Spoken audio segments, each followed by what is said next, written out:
Good morning, everyone. Welcome. Welcome to the Editorial Edge for the 11th of July 2023. I am Bhuvan Apurvacha for Study IQ. As we will begin this whole session that I have for you today with a question. All right, we'll not go through the usual routine.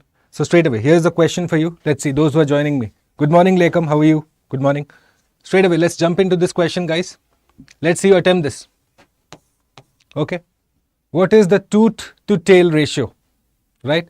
The tooth to tail ratio is associated with which of the following?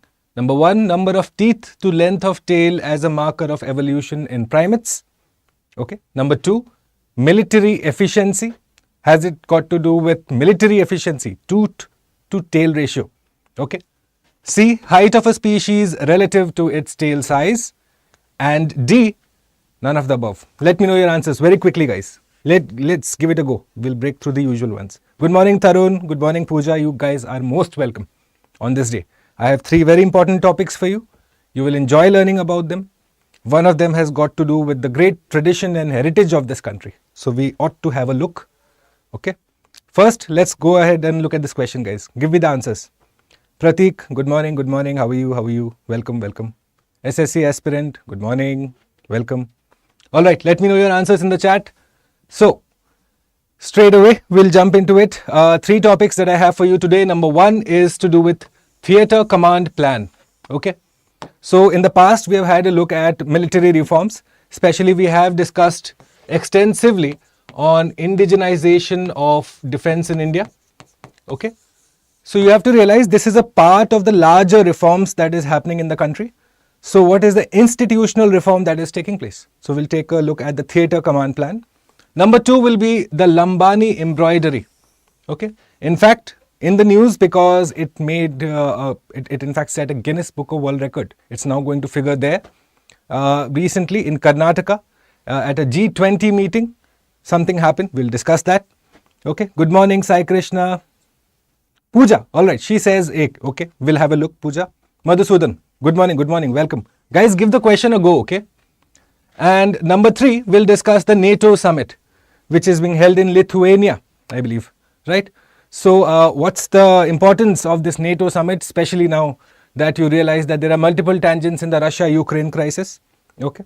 That this crisis is leading to nowhere, and at the same time, Russia is going through an internal turmoil, which means that NATO needs to be on the alert for any sort of Russian counter-response. So, what's the NATO summit all about? We'll discuss that. What is NATO? Obviously, we'll discuss the basics, have to be discussed in any class. All right? Okay, let's jump into it. So, the theatre command plan. Okay, so up until now, when you discuss the Indian military structure, okay, so you have multiple commands that are set up, okay, and they are based on geographical location. So, for example, the Indian Army has a northern command, a western command, a southern command, an eastern command, okay. So, these are all based on geographical locations. Now, however, what is happening is that a landmark shift is happening as so far as going from the geographical structure. You know, you had military structures, military establishments that were serving particular areas, particular geographical locations. Now that is changing, and now the focus is on integration. Okay, having an integrated structure. Okay, so we'll discuss. Good morning, Monica. How are you? Welcome, welcome. Okay, so theatre command brings the separate arms of the military under a single unified command structure. First things first. Okay.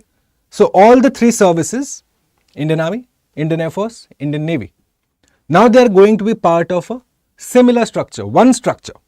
Okay. Now why is this being done? It's very important for anyone who's writing mains to understand. Okay. So theatre commands operate under a single commander from a specific geographical region. So up until now, kya hota tha? Just think for a moment. So in the Western Command, you had a commander from the Indian Army who was responsible for the Indian Army personnel. Then you had, say, a Vice Admiral rank officer who would take care of the Navy personnel. Okay. Similarly, equivalent rank from the Air Force who will take care of his Indian Air Force personnel. So three different leaders, three different wings. There is no coherence of thought or strategy. Each one is functioning in a silo, in isolation. So to do away with this silo, this isolation, to bring better management within, say, the organization, as well as the three stakeholders, the Indian Army, the Air Force and the Navy. What you are having is a single structure now, and so you will have one officer from say either of these who will be the commander and under whom all the personnel will work, regardless of whether they are from the Army, the Navy, the Air Force. Okay? So it will operate under a single commander. Now what happens then? So these enable the military to combine resources and optimally use them. See, efficiency is being increased. Now ideally, just think from the very simple point of view. Okay?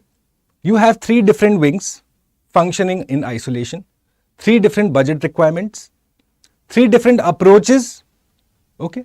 And so when you have say a particular mission that is to be achieved, say defensive or offensive, whether you are protecting your land or taking aggression or going on the front foot, regardless of that, you need to have coherence of say training, of resources, of men, of ammunition. All that needs to be under a single roof. Only then will you be able to achieve the target. Now if the Indian Army is going westwards, the Indian Navy is going eastwards, where is the coherence of thought? How are you going to achieve the common objective? So for that, this whole process is being done. Now why is this important? Think in the recent past, we have had the indigenization of defense, wherein say 30% you have to get from the local Indian market. Okay, so that reforms is happening in terms of the operation. This reform is happening in terms of the institution, because eventually institutions drive operations. Okay, so this is an institutional reform that is happening in the Indian armed forces, which is why it's most critical that any student keeps himself or herself aware of this. Okay. So you had the post of CDS that was created, the Chief of Defence Staff. The first step, in fact, the post of the creation of CDS was the first step insofar as achieving this synergy is concerned. You know, the goal is to achieve synergy, that all three arms of the Indian Armed Forces function together with a common objective, common training, common approach, at the same time pooling their resources, making sure that it's a modern military now. That is no more say colonial legacy that we are carrying. Now it is suiting and adjusting to the contemporary security times, the contemporary security challenges in fact. Okay. So you had the CDS post that was created. The Army, the Navy and Air Force may have an agreement now on the ideation framework that will guide the biggest overhaul of India's military. Since independence, you have not had this kind of change happening. Okay. Especially when you consider, say, the national security. This is a major shift that is happening, which is why it's absolutely critical that the student keeps himself or herself aware. SSC aspirant, correct, absolutely, you're spot on. Lieutenant General Anil Chauhan, correct. Okay, so why does India need theatre command now? You might ask me. So what's the logic behind it? First, our precarious situations on both our borders. Okay, you look at our northern borders, you have the two countries, yeah, the direct challenges that they throw to India's sovereignty. At the same time, you realize China's emergence as a major military power now, that in fact it is able to, if it is able to challenge US on an equal footing, you realize that it has come of age. It's a major stakeholder now. And given that we are just next door, it makes sense for us to start modernizing our military now. Okay. So our northern and western borders, we can take care by bringing uniformity in strategy, an approach to any future conflict. All right. So estimates suggest India may need to utilize more than 5 of its military commands in the near future. So at present we have around, say, the old one, we have around 17 geographical specific commands. Please realize, if 5 of them are going to be involved in a direct conflict, plus you have the problem of cyber. Cyber warfare is an absolute reality that's going to happen. What if one command were to be completely, say, taken offline? You know, or cyber warfare brings about this problems in communication, in approach. That's a major problem. So how are you going to negate that? Have a system wherein you have already laid the framework for cooperation. क्योंकि जब आपदा आएगी तब आप change नहीं कर सकते. When the storm hits, you can't start digging yourself a storm safe house. You have to do the preparation beforehand, which is what the government is doing. Okay. Future conflicts will involve all elements of warfare, including cyber. Thus, this becomes more essential. You need to have that integrated approach. Okay.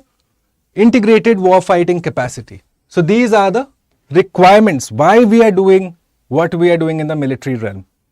Okay. All right, let's go forward. So why does India need this plan? Wait.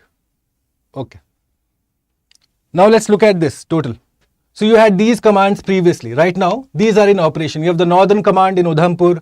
Okay. Army Training Command, Western Command, Southwestern Command. Look at this. All of these are geographical realm located. Individual. Indian Army has a separate command. Indian Air Force has a separate command. Do you realize the problem of integration, of just cooperation is huge? You have 17 stakeholders that you have to take care of. Okay. At the same time, you have a tri-services command in Andaman and Nicobar, the only place where you find all these three services coming together on an equal platform and cooperating with each other.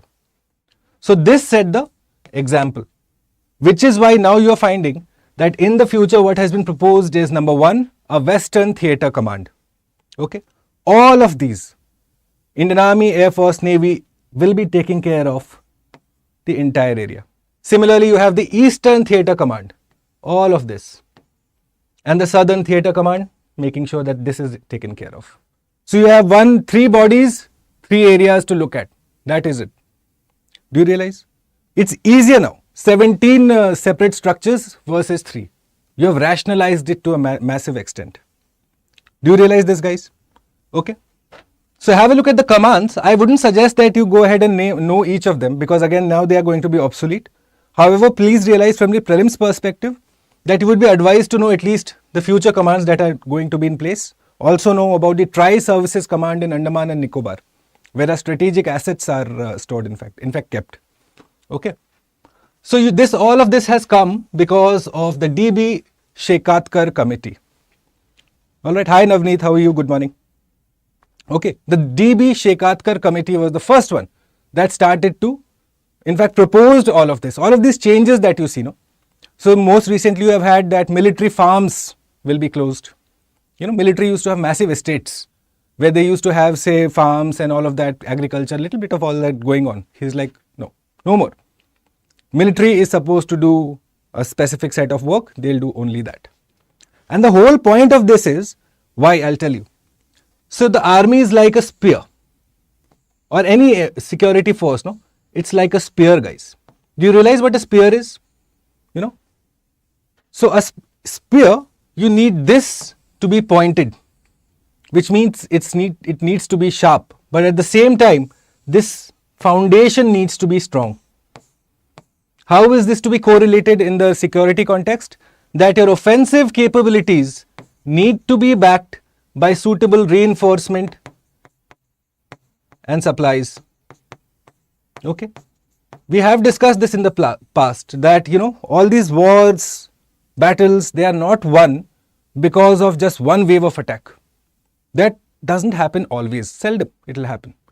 More often the case is which like an armed force can fight a sustained battle. You know. And for that, from the business perspective, from the industry perspective, see how the government has done. You have brought in better military and business integration. You have innovation going on, R&D going on in military technology right now. So the back end is taken care of. At the same time, now you find that more impetus is being put on this being sharp. We already have the suitable reinforcement in sort of men is concerned. Material was a problem. Indigenization of defense will take care of that. The strategy, the unified approach that it demands now, the contemporary realities, the northern borders, the eastern borders. So now what you're doing, you're taking care of your offensive capabilities by developing synergy. All right. Good morning, Deepak. No problems. Go ahead. Absolutely. Go ahead. Okay. So what did the Shekatkar committee say? Recommend measures for enhancing of combat capability and rebalancing defense expenditure to increase the tooth to tail ratio. Important term for the prelims, guys. You see, this is a term that not many of those who haven't read about it जिनको पता नहीं होगा, you know, but they will be tempted to mark all of those evolution or whatever, height of tail, all of these options that I had put. So it's very important that you remember this particular term, the tooth to tail ratio. This talks about increasing the offensive capabilities, increasing the synergy, making sure that you have a modern military. Okay, it's to do with the rationalization of all your resources to make it optimally useful, to make sure that your military is modern, at the same time capable of deterring as well as going on an offensive maneuver. Two aspects to it. Yep, as SSC aspirant, that's a very fair observation. Fair observation. This is why you must have heard of the string of pearls. Yes, that's a separate conversation, but yes, you make a fair observation. So go ahead, make a note of the tooth to tail ratio, guys. Okay, we'll move forward. So, one sec, let me clean this up. Yes, the tooth to tail ratio refers to the amount of supply and support personnel for each combat soldier. The spear and the foundation. You want the spear to be pointed, the foundation to be strong, which means you need to balance this delicately. It can't be that your tip of the spear is blunt, which means you do not have offensive capabilities, but your foundation is strong. That does not do. That does not work, right? So this is the whole thought process. Let's go forward now. The roadmap that is being put forward. Okay, this is again as per newspaper reports that we know. The final document will be released in the next couple of months, but we will understand what each of them means. Okay. So the three proposed theatre commands are supposed to look after the northern front, China, the western front, Pakistan, and the maritime command, southern India. See how air command is missing. Okay, another prelims question, guys, lies in here. Make a note of this, that we are taking care of our land security as well as our maritime security, but our air command structure is not a part of this unified strategy. Make a note of this. So the theatre commands will be commanded by a senior 3-star officer of either of the three services. Okay, which is why integration. Up until now, kya hota tha? Say a major will report to a colonel. Okay, or a lieutenant. Major will report to a colonel. Now you might find a situation where a major is reporting to an equivalent officer of the Navy. Okay, that does not matter now. Your service affiliations go out of the window. Now you are part of the Indian Armed Forces. Okay, so the idea of Air Defense Command was dropped. Why was it dropped, guys? Why is it that we do not have an Air Defense Command? Why? Because we have shortages in the Air Force. Okay, out of the 42 squadrons that we are supposed to have, look at this, we are supposed to have 42 squadrons. Right now we just have 31, which is why you must have heard that India government is going ahead and investing heavily in LCA, Tejas, making sure that we develop capabilities in-house now, because all of these are expensive. You know how expensive was the Rafale deal, right? So it's better to develop in-house, which takes time. Okay, till now we were depending on the Russian say MiGs, which eventually came to be known as flying coffins. Such was the rate. So now, to make sure that you do not spend through the roof to get good fighter jets, you are developing in-house, which takes time, which means for the time being we have shortages there. All right. Thus, Air Force was also splitting. It did not want. If you have just 31 squadrons and if you are going to split all of them, it does not do any good. You know. And Air Force was also wary of that. That no, we should not do this until and unless we have the numbers that we want. Okay. This is the primary thing. The only thing you should remember here is that ADC, the Air Defense Command, is not a part of this yet. All right. So the benefits, make a note of this: integrated warfighting capacity and jointness. From the mains perspective, this is fodder material for your answer. Okay. This is fodder material. Don't miss this. All right. Pooling of resources, optimum utilization. Right. That no more do you have, say, separate requirements. Everything will be integrated because the approach is integrated, right? So more transparency and accountability. पहले आपको 3 जगह audit करना पड़ता था, अब 1 जगह audit करोगे. Most chances of corruption were there. Now it's less, right? Improving logistics management. This is key, dude. Remember what I was telling you? The whole foundation has to be strengthened. The tip of the spear, the foundation, this needs to be strengthened, which is why this is being done. You see, if you just follow how it goes, no, it's like a story. You will understand why the military is doing what it is doing. It's so obvious. Yeah. Overcoming communication hindrances. See, massive, no? Just if you think of it, forget the Indian Army, the Indian Air Force, the Indian Navy. Within your office, within your workplace, within your, say, friend circle, right? If you were to see that if there is integration, better teamwork, better management, communication is always better. If you have 3 separate teams that don't interact with each other at all, eventually interacting, say, once during a year during a training exercise, what good does that do? But now if you're interacting on a day-to-day basis, obviously relations will be much better. Your strategy will be better, right? And efficient planning for both peacetime and wartime strategies, right? So you're going to train together, understand each other's ways, methods, because again, the training of all the 3 services is different. Now if you're training together, which means there's more jointness, more synergy. Understanding this? From the mains perspective, this slide is critical, guys. Okay. Now the challenges to it, because obviously every topic has a positive and a challenge to it. So the challenge is institutional inertia. Because this is the biggest reform in the military since independence, there are vested interests also, right? There are forces that would not like this to happen, both say within the organizations and outside the organizations, which means you have to overcome those challenges. Public perception also has to be won over. At the same time, the morale of the army also needs to, Army, Air Force, Navy has to be kept at least at a higher level. How do you do that? So you have to overcome these challenges, parochial interests, right? Who will value the status quo? What is status quo? The situation as it is, okay? Where there is no change, okay? Then you are also looking at training. So you'll have, say, the IMA, the NDA, the OTA. All of these schools will have to come together and now draft a common curriculum or framework. Imagine this, a police service officer suddenly has to go and say probably act as a forest officer.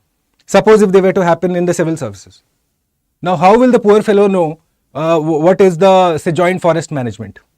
He will have no idea what is joint forest management. Or if an Indian forest officer is suddenly asked to go and police, he will be out of his depth. So which means at LBSNA, you will have a curriculum where you will understand each other's framework. Okay, how does this happen? How does that happen? Same thing for these services also. Okay. And to implement theatre command, what you require now is a national security strategy, because eventually what you have done is you have the 3 theatre commands, the northern, the western, as well as the maritime, right? Now you need a security strategy which will guide all of this, right? Up until now, this is being assumed to be done by the CDS, but you need a document. You need a document that will, say, spell out the vision. What is required going forward, say, up until 2047. 100 years of independence, this is what the military should look like. This is what a military doctrine should look like. Because if you understand military doctrine, first we had something called a defensive capability. Then we came to something called a cold start doctrine. Okay, we'll do separate videos on this. And now we have gone to something called offensive defensive. Okay, so these are doctrines that are right now in order, in place, which determine how the organization reacts to a particular scenario or situation. Okay, so that needs to be rationalized. You need a bigger framework which will finally guide the working of these 3 arms together. Understanding it, very critical from the mains perspective, has a 3 questions for sure from the prelims perspective. I suggest that you guys keep a close eye on this topic. Okay, all right. So this, by the way, guys, is closing on the 12th. Okay. Incredibly good response. In fact, I must thank those students who have joined us. Deepak here is one such student who has joined us for the P2I initiative, and a lot more. So thanks to the demand, we have just gone ahead and extended it for 2 more days. 12th, tomorrow we close this full and final. After that, the morning batch is over. In fact, we have almost filled it up. There's just a couple of seats left.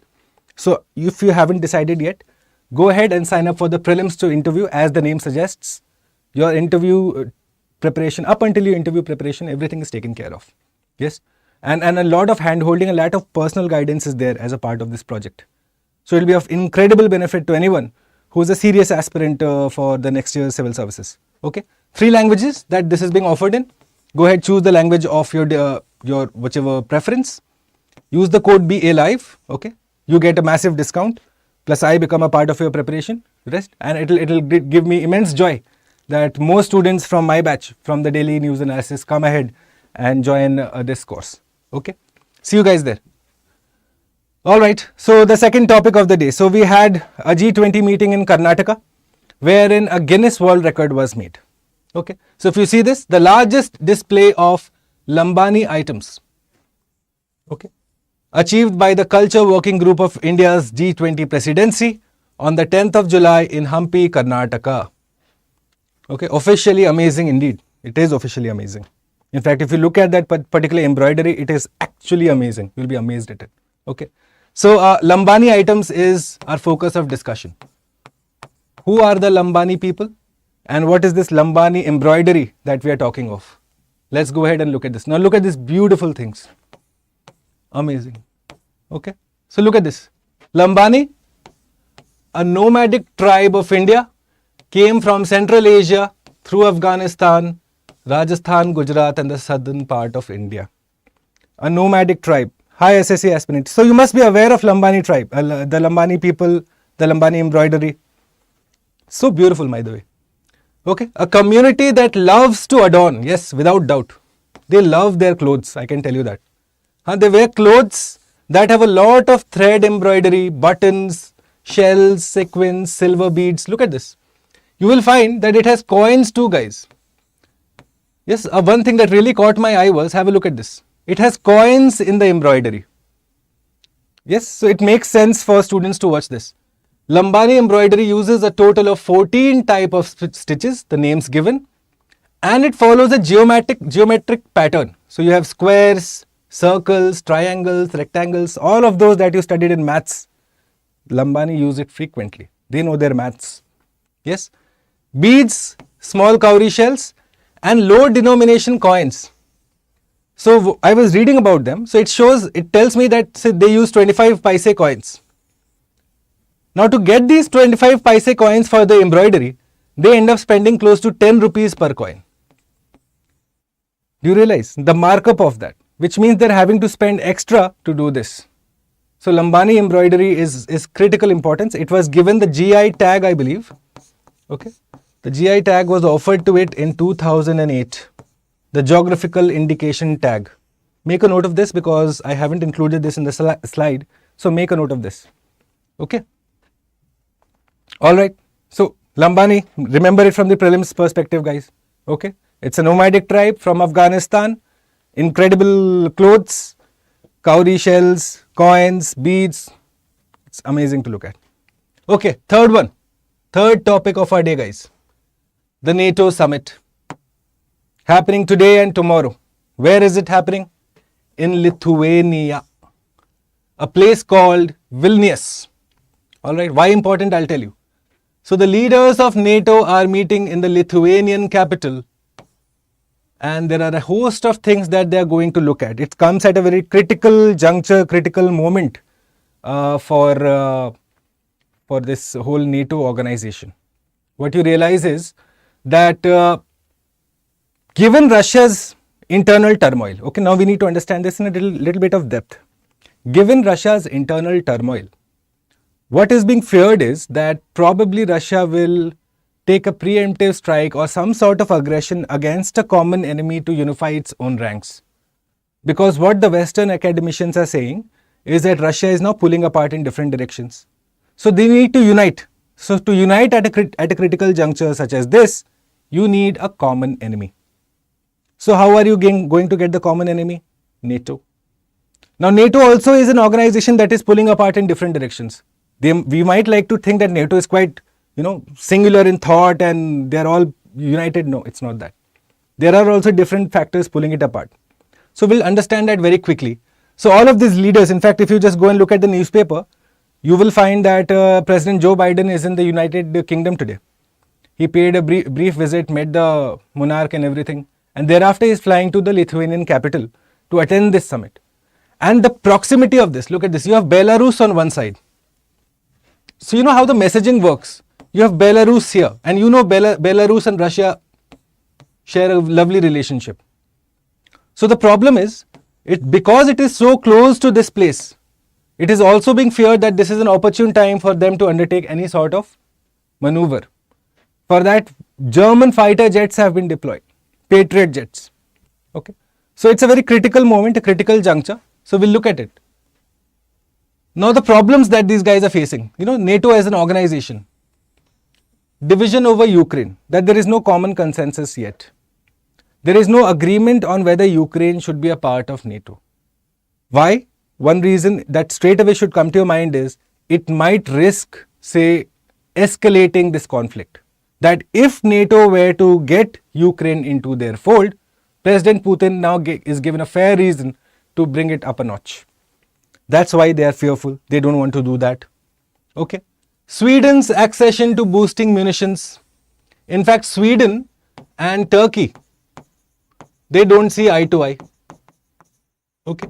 Turkey says Sweden harbors inimical people to its interest. Sweden, is quite a liberal society. They don't really care about a lot of things religion-wise. So, Sweden and Turkey don't say eye to eye. Turkey is wholly and firmly opposed to Sweden's entry. So again, good morning Bhaskar, how are you? Sweden is also, the NATO is again pulling apart there. No consensus on the entry of Sweden also, Ukraine also. Okay. And then they are reviewing the first defense plan. What is the first defense plan? We'll take a look at this now, guys. From the pre-perspective, I would study this for sure. So have a look at the first defense plan. Okay, we'll write it here.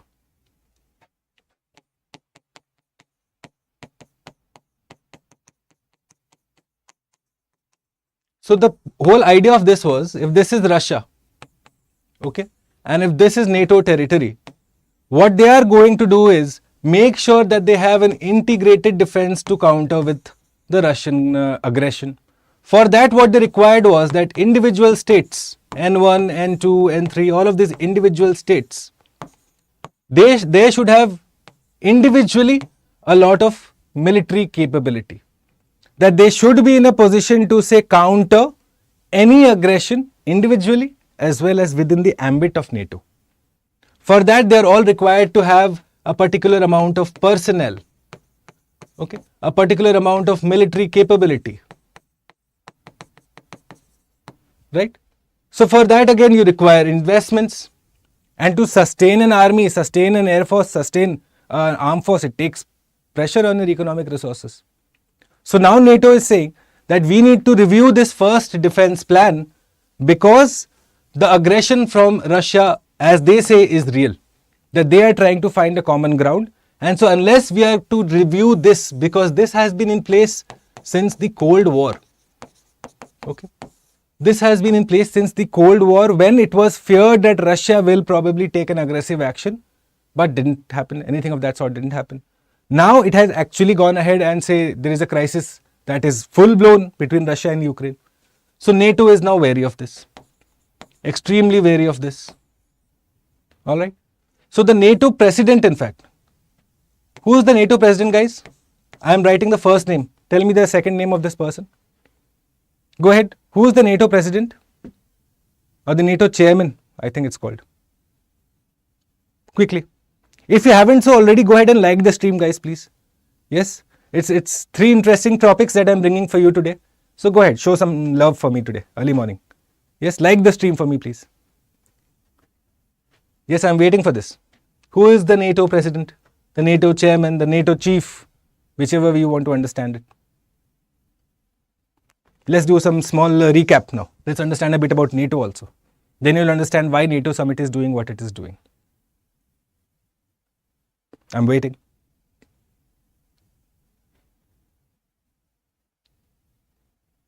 Jens what? What is the name of this person? You know what? Know these names, guys, okay? The IMF chief, the NATO chief, the UN chief, the United Nations Human Rights chief, the United Nations General Assembly chief. Know these names. Stoltenberg, correct. Jens Stoltenberg, correct. Bipen is correct. Rian also is correct. I don't know why, what happened there, but yes. Rian, I get your answer correct. Okay. Know all of these guys, okay. This is common knowledge that you should have. Again, UPSC can ask. You should not discount out anything. Given that, you know, if you get into the habit of assuming ye nahi puchega, don't do that. Prepare everything. That's the most safest method to go ahead. Okay. So NATO, Jens Stoltenberg. So Jens Stoltenberg says that, well, because NATO is pulling apart from different directions, it is not, say, primed successfully to counter any Russian aggression, which is why they have gone ahead and started to review this. Now, the problem with this is this could also be seen as an escalatory maneuver by Russia. Such is that critical juncture right now it is at. Okay. So this is important for you to understand. Okay, one more question very quickly. Where is the headquarters of NATO? Where is the headquarters? How many states are there? 30? How many states right now in NATO?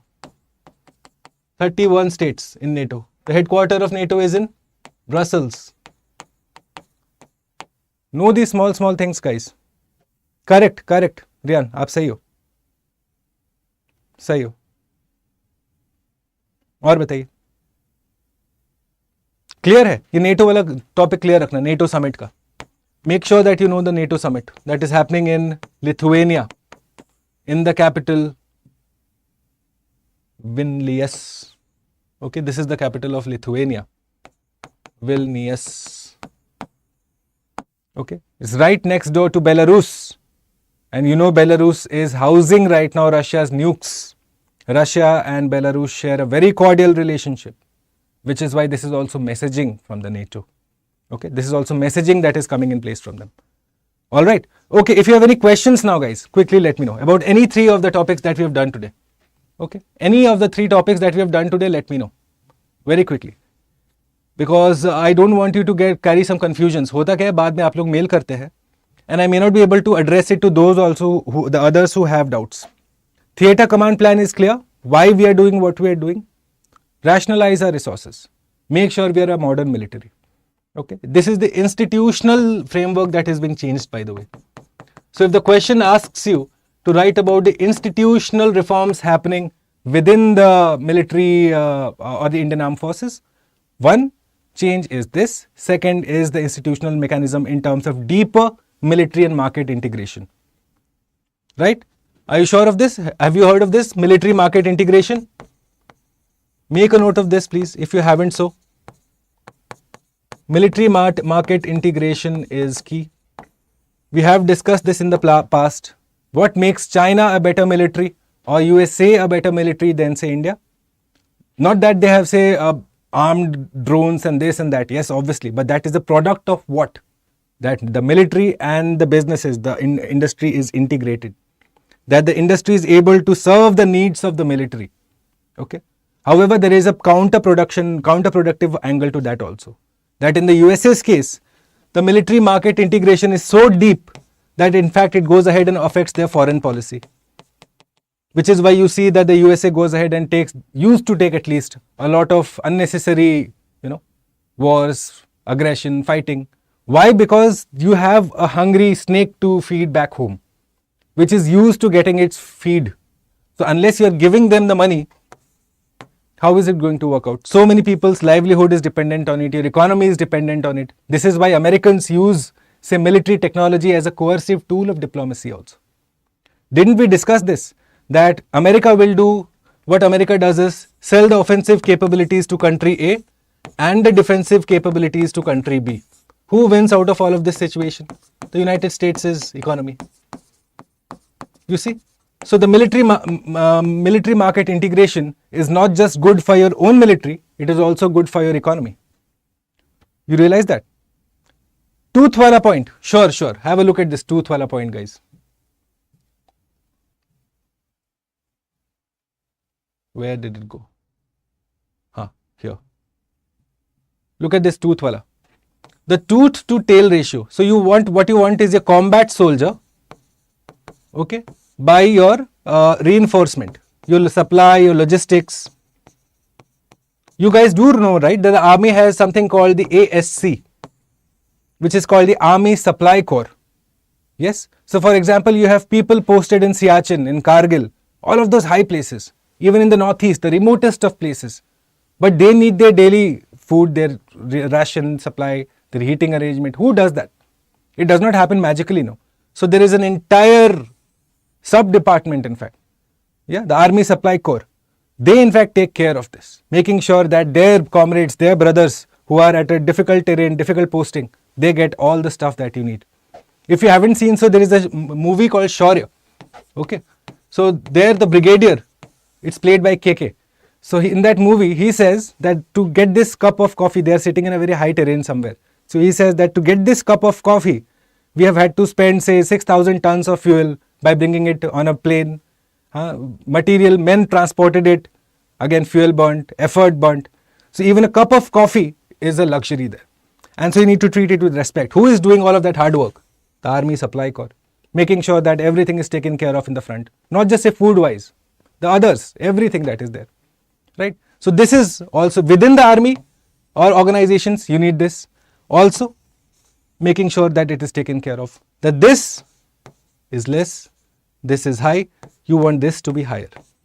Basically what you want is to achieve a right balance.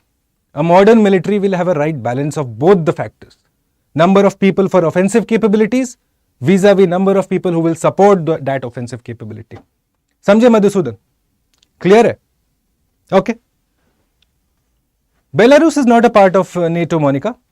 In fact, Belarus is best friends with Russia, right? So Belarus is not a part of Russia. In fact, if you see the axis there, you will see Russia, Belarus versus NATO. That is how it develops.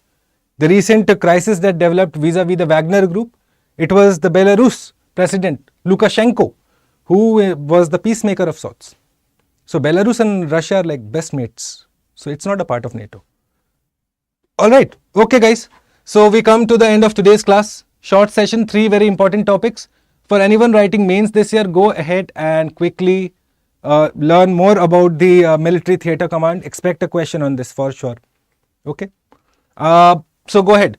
My target now guys, firstly I must thank each one of my students who helped me gain 50 likes. I remain thankful to you. My next target is 100 whenever we achieve, whichever day we achieve. So this is what I am targeting on a personal basis because again, an educator needs small happinesses. Okay. And go ahead and join my Telegram channel guys. Okay. Most of the video, the last night's video on India-Pakistan cricket, the history of India-Pakistan cricket and cricket diplomacy. I would suggest any of you who are interested to know about how diplomacy was used, cricket diplomacy essentially from 1986 onwards, from Zia-ul-Haq's time up until say 2011 when President Gilani had come in Mohali to attend the World Cup. So what was the history and what has been the connotation? Go ahead and have a look at that video. It's on Study IQ IAS English. Alright. Why Sweden is struggling? Sweden is not struggling. Sweden is struggling only to basically counter this opposition Purushottam that comes from Turkey. Okay. And Turkey and Sweden share not a very cordial relationship. It's a relationship based on a lot of lack of trust. Okay. And so this is also another problem that is pulling apart the NATO. Like I told you, there's so many issues that are just not pulling apart Russia. Okay, we know about this Wagner group, this, that, yes, we all know that. But NATO itself is a house divided. And one of the major problems is the Sweden-Turkey problem. The entry of Ukraine. Yeah. So Sweden and Turkey have to do a lot with, say, its lack of trust. Turkey accuses Sweden of harboring people which act contrary to Turkey's interests. Whereas at the same time, you must have realized Sweden is a very liberal society. Yes. So that's where the fault lines are. Okay. Alright guys. Thank you so much for your time. It's been most incredible. You have been a most good audience. I'll see you guys again tomorrow morning, 8 AM for the daily news analysis. If you have any questions, this is my email ID. Many students send me their questions, doubts, whatever that they have, and I'm most happy to address it. Okay. So go ahead. Reach out to me on this particular email ID. If you have any questions for me, it's bhuvan.jha@studyiq.com. Alright. Till I see you tomorrow morning, 8 AM in the daily news analysis editorial age. Thank you so much. SSC aspirant, Pooja, Sai Krishna, thank you. You too. You have a nice day too. Ajay, thank you. Thank you. SSC aspirant. Madhusudan, good to see you.